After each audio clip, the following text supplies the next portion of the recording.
Tiempo para la otra noticia, tiempo de radio que todos los lunes compartimos con el CERMI, José Antonio Romero, gerente. ¿Qué tal? Buenos días. Buenos días, ¿Te ha dado Fernando. tiempo a descansar algo? Bueno, Pues llevas unos días.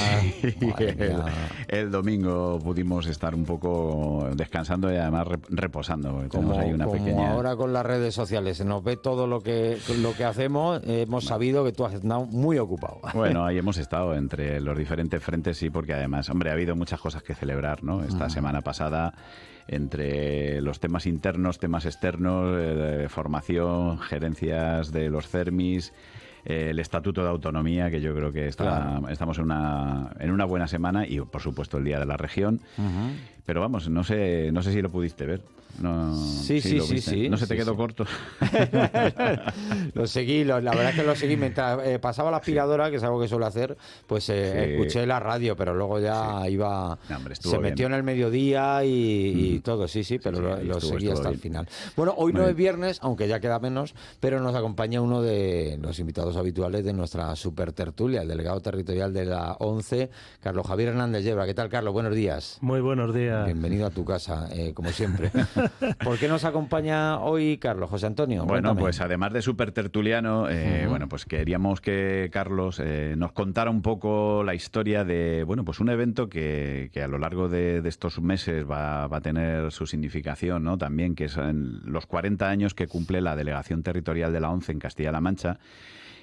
40 años de los que prácticamente 37, 38, bueno, pues ha estado Carlos por allí en diferentes cargos, niveles y demás, y sobre todo, bueno, pues hacer un poco balance, ¿no? De cómo ha cambiado también desde su punto de vista la sociedad en Castilla-La Mancha, y cómo ha cambiado también la organización, ¿no? en estos años. Bueno, Carlos, ¿cómo nace esta delegación en 1985? ¿Quiénes la integran y con qué medios y recursos? Bueno, la ONCE nace en el 1938, con el decreto del 13 de diciembre, y en Castilla-La Mancha la presencia viene muy pronto, es decir, a finales del 39 se abre sede aquí en Toledo, en Guadalajara. En el 40 ya tenía sede en Albacete, en Ciudad Real. Y bueno, pues poco a poco se va extendiendo. Lo que ocurre en 1985, concretamente en septiembre, es que la ONCE se ajusta a la estructura territorial de nuestro país por comunidades autónomas, abriendo centros territoriales en cada una de las comunidades autónomas con esa identidad de territorio, ¿no? De centro de gestión administrativa y presupuestaria del territorio. Eso ocurre porque la democratización en la ONCE llega un poquitín más tarde que en el país. Es decir, bueno, pues la sociedad en general se va ajustando a las nuevas demandas de nuestro país, y a la ONCE llega concretamente en el 81, que se firma el decreto democratización de la organización, y en el 82 se hacen las primeras elecciones democráticas internas en la ONCE, y a raíz de ahí pues se reestructura todo, y en el año 85 pues se abren los distintos centros autonómicos. Concretamente el nuestro, el 2 de septiembre de 1985 es cuando echa a andar. José Antonio. Y aquel Carlos Javier Hernández Yebra de aquellos años, del año 87, si no recuerdo mal, ¿no, Carlos? Que fue cuando te incorporaste tú. ¿Qué se encontró con respecto a la atención a las personas ciegas en aquel momento? Bueno, pues yo apenas tenía 21 años, todavía no los había cumplido, y llegué con mi maleta aquí a Toledo, que no se me olvida. Entonces, pues mira, una de las grandes diferencias que puedo compartir hoy, de la cual nos sentimos hoy muy orgullosos de ese cambio, es que en aquel momento, por ejemplo, no había técnicos de autonomía personal en el territorio. Y entonces, pues yo llegué con mi maleta, con mi perro guía y mi bastón, y entonces, pues me acuerdo que en el casco histórico, que era donde estaba la sede entonces de la ONCE, pues tuve que buscarme un alojamiento más o menos cerca para empezarme a mover. Vino mi hermano, y mi hermano fue el primer guía que tuve yo un poco por aquí, pero él se tenía que ir porque tenía que seguir sus estudios. Claro. Estuvo conmigo aquí 3-4 días para decirme, oye, aquí del hotel para ir a la ONCE tienes que hacer este recorrido, el bar donde puedes comer está aquí, y eso fue las 4 cosas que me enseñó. Hoy, por ejemplo, cualquier persona ciega, bien que se quede ciega en nuestro territorio o que llegue de nuevas, pide un programa de autonomía personal, y tenemos una serie de profesionales que se ponen en marcha para este tipo de cuestiones muy domésticas y muy de andar por casa, como digo yo, que es saber dónde te encuentras y a dónde tienes que ir a trabajar, por ejemplo, ¿no? Eso por hablar de algún ejemplo. Pero luego pues no estaba esto cohesionado. Creo recordar que teníamos unas 1000 personas registradas como afiliados a la organización con discapacidad visual. El censo no estaba ni mucho menos con la actualización que hay hoy en día, porque se fallecía una persona y si no te lo comunicaban, por ejemplo, pues ahí no estaba figuraba. Hasta que lo detectabas, que había fallecido esta persona. Y obviamente pues había muchas reticencias en la sociedad, sobre todo en las zonas más rurales, más alejadas, pues a reconocer que en la familia pues había a lo mejor una persona ciega por desconocimiento, ¿no? Claro. De qué posibilidades o qué situación o qué se podría hacer con esa persona. Carlos, ¿cuál ha sido el momento más complicado durante todas estas décadas? Bueno, yo creo que ha habido diferentes momentos difíciles, ¿vale? Bueno, uno de ellos, y que obviamente pues sin duda es el paso más importante que dio la organización, fue el abrirnos a cooperar con otros colectivos de discapacidad que no fuera la ceguera. Y eso se hace pues en esos años, en los 80, ¿no? En el 87, cuando yo me incorporo aquí a Toledo y además me incorporo como responsable del área de ventas, pues a mí me tocó, por ejemplo, la gestión de la incorporación de personas con otras discapacidades a las ventas de nuestras loterías, ¿no? De nuestro tradicional cupón en aquel momento. Claro. Porque había muchas personas que intentaban intentarse ganar la vida pues con rifas que carecían de autorización, ¿no? Tampoco era la solución el que las personas con discapacidad vendiéramos cupones o rifas o loterías a otra mitad de la población, ¿no?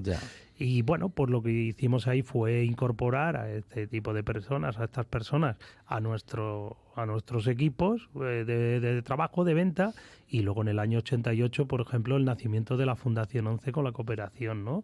En formación, accesibilidad y empleabilidad para las personas con discapacidad. Ese sin duda fue uno de los momentos que yo recuerdo con mayor crispación. De hecho, por ahí las hemerotecas lo tendrá porque salió en varios medios, donde teníamos acampadas en muchas ciudades de nuestro país, aquí en la Plaza de Zocodover, por ejemplo, en Toledo, en fin, que había muchas dificultades. Luego también en los años 90 tuvimos también una retirada de un producto que comercializaba la ONCE y que tuvimos que retirar porque, bueno, pues en un principio nos habían dado verbalmente una autorización que luego no se materializó y que obviamente pues tuvimos que retirar del mercado con lo que eso suponía en aquella época. Hoy, con un WhatsApp, tú prácticamente puedes decir a la gente, oye, no vendáis esto, punto, claro, que hay que retirarlo. Comunicas instantáneamente. Claro, en aquel momento yo recuerdo perfectamente de uno de los desplazamientos que hice desde Toledo, fue a ir a retirar los productos hasta Ayeste, la provincia de Albacete.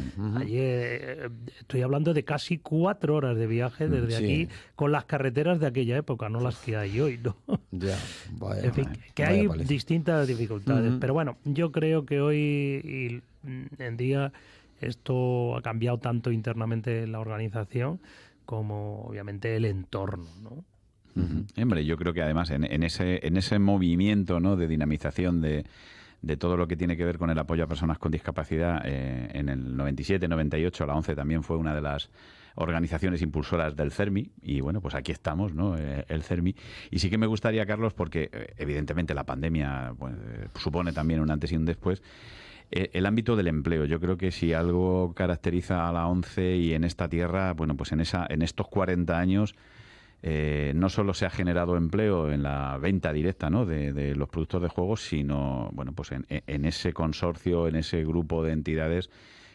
¿Cómo estamos ahora mismo, Carlos, con respecto al empleo de personas con discapacidad, tanto directa como indirectamente, ¿no?, en cuanto trabajáis? Pues mira, tú lo has dicho y además lo subrayo, es decir, el tema del año 97, que fue cuando nos empezamos a juntar, y fruto de aquellas mesas de encuentro con la gente de la antigua COCENFE o de FEATS, de la anterior a Plena Inclusión, pues nace el CERMI, ¿no?, de esos encuentros con ONCE, y luego se van sumando el resto de federaciones, ¿no?, de la discapacidad, y porque aquí lo que se trata es de sumar y ver lo que nos une. Que muchas veces hablamos en la sociedad, hay que buscar los puntos de unión para defender nuestros intereses.